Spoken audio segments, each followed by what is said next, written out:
आपको आज मैं एक कहानी सुनाती हूँ। एक जगह बहुत से चूहे रहते थे। एक बिल्ली हर वक्त उनकी ताक में रहती थी। रोज वो एक चूहे का शिकार कर लेती थी। तंग आकर एक दिन सब चूहे मिलकर बैठे और बिल्ली से बचने की तदबीरें सोचने लगे। कोई कुछ कहता कोई कुछ। एक चूहा खुद को बहुत अक्लमंद समझता था।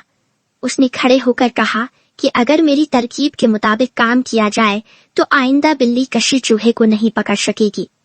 वो तरकीब ये है कि बिल्ली के गले में एक घंटी बांध दी जाए ताकि जब वो हम में से कशी को पकड़े तो घंटी की आवाज सुनकर हम सब अपने अपने बिलों में छुप जाएं।